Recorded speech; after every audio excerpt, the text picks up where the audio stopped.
Dentro de la historia del mundo, en especial, donde el ser humano ocupa parte de la historia del planeta, siempre ha estado acompañado de algún ser animal, que ya estaban aquí antes que nosotros. Pero en las últimas centurias, se logra ver una relación con el ser humano.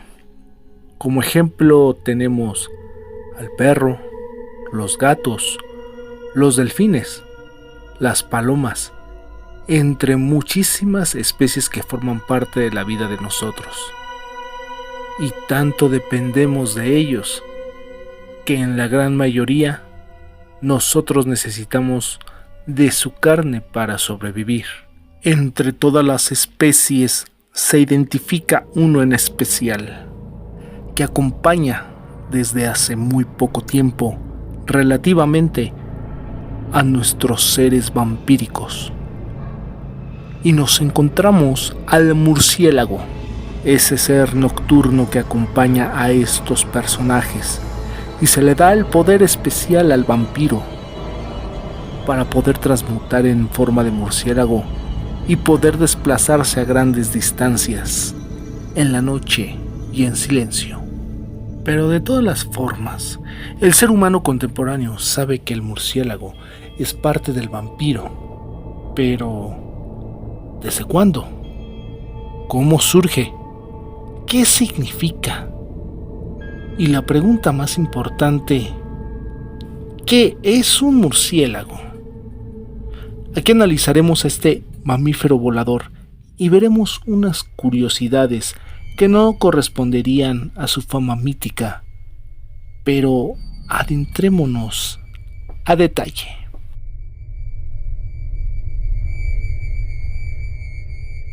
Los murciélagos, o también conocidos como quiróptero, su nombre en griego, son los únicos mamíferos que vuelan. Por eso muchas personas les llaman ratas o ratones voladores. Dentro de la gran gama de murciélagos existen un poco más de 1400 especies y se encuentran en todos los continentes del mundo, solo haciendo excepción en la Antártida.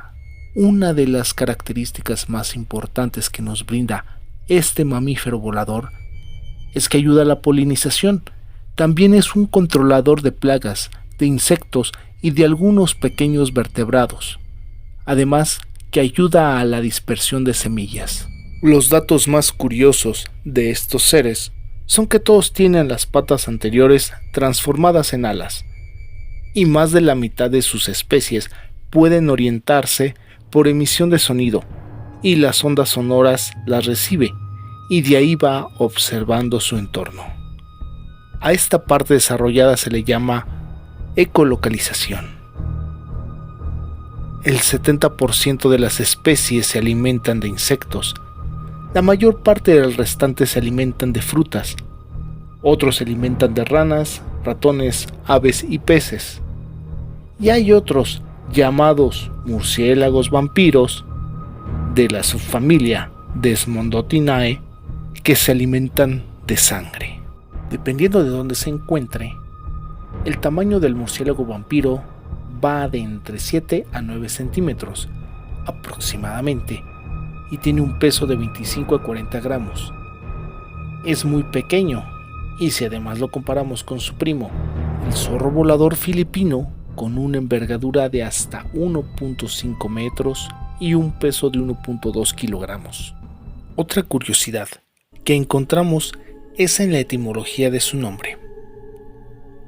Quiróptera viene de Chiroptera y viene de los vocablos griegos cheir, que significa mano, y pteron, ala. También en la palabra murciélago, y hay una curiosidad muy interesante. Murciélago viene de la metatesis histórica de murciégalo. Una metatesis consiste en el cambio de lugar de los sonidos dentro de la palabra, atraídos o repelidos unos por otros. Está formada por la expresión proveniente del castellano antiguo, mur-cego, que es ratón ciego, la cual deriva a su vez de la unión de los términos latinos mus, de ratón, caeculus, diminutivo de caecus, que significa ciego, y alatus, de alado. Ejemplo de unos nombres en otros países hacen referencia a la forma similar de ratón y su particularidad de volar. Fledermaus, ratón que vuela, en alemán.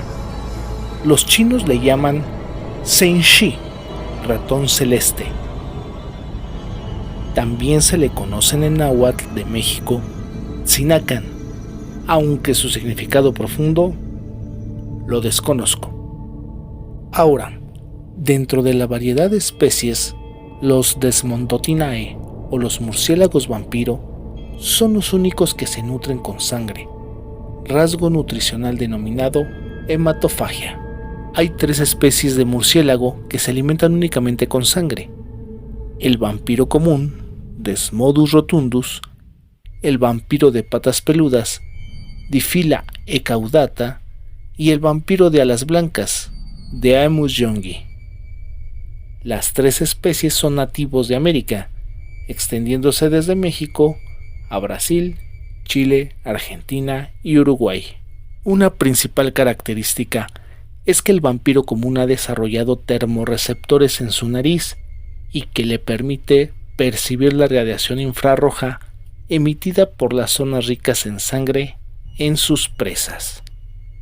Para alimentarse, tiene sus dientes delanteros que están especializados en el corte, y sus dientes traseros son mucho más pequeños que en otros murciélagos. Su sistema digestivo está adaptado a su dieta líquida, y su saliva contiene una glicoproteína llamada la draculina que impide que la sangre de la presa coagule. Estos vampiros solo cazan y se alimentan cuando está oscuro. El vampiro común se nutre de cualquier animal de sangre caliente, mientras que tanto el vampiro de patas peludas como el vampiro de alas blancas se nutre con la sangre de las aves, y se tiene registros de que se ha llegado a alimentar de algunos humanos. El modo es el siguiente.